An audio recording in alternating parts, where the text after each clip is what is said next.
السلام علیکم ورحمۃ اللہ تعالی وبرکاتہ۔ معزز محترم موقر اراکین گروپ اور شرکائے گروپ، سب سے پہلے تو آپ حضرات کی خیریت و عافیت کا طالب ہوں اور آپ حضرات سے دعاؤں کا بھی طالب ہوں۔ آج اسلام آباد میں وزیر اعظم پاکستان میاں محمد شہباز شریف صاحب سے جو ملاقات ہوئی، اس ملاقات میں وفاق المدارس العربیہ پاکستان کے صدر حضرت اقدس مولانا مفتی محمد تقی عثمانی صاحب دامت برکاتہ العالیہ، وفاق المدارس العربیہ پاکستان کے سرپرست قائد جمعیت حضرت مولانا فضل الرحمان صاحب دامت برکاتہ العالیہ اور یہ فقیر شامل تھے۔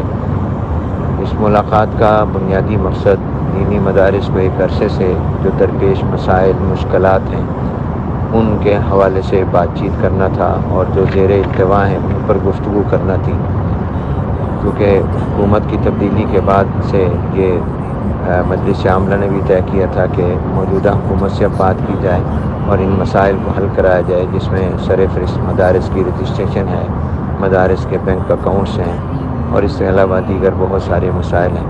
تو اس پر ایک عرضداشت بھی ہم نے کوئی تقریباً 11-12 اہم مسائل پر پیش کی اور پھر زبانی گفتگو بھی ہوئی، بریف بھی کیا گیا۔ اس میں وزیر اعظم صاحب نے یہ کہا کہ آج کل چونکہ بجٹ درپیش ہے، اس لیے ہم بجٹ اجلاس کے بعد انشاءاللہ ترجیحی بنیادوں پر ان تمام مسائل کو باہمی مشاورت سے حل کریں گے۔ اللہ کرے کہ یہ وعدہ پورا ہو۔ پھر اس مجلس میں ملک کی معاشی صورتحال بھی زیر بحث آئی اور حضرت اقدس صدر وفاق دامت برکاتہ العالیہ نے اس بات کی طرف بھی متوجہ کیا کہ ملک سے سودی معیشت اور نظام کا خاتمہ ہونا چاہیے۔ اس پر وزیر اعظم صاحب نے کہا کہ میں اس موضوع پر آپ سے تفصیلاً ملاقات چاہتا ہوں اور میں انشاءاللہ بہت جلد اس موضوع پر عنقریب آپ سے ملوں گا۔ یہ آج کی گفتگو کا خلاصہ ہے۔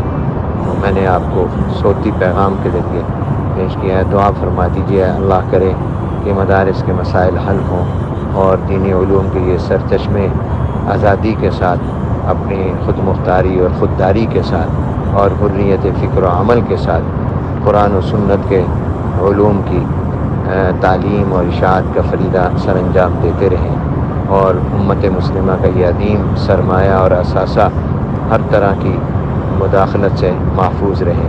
السلام علیکم ورحمۃ اللہ وبرکاتہ۔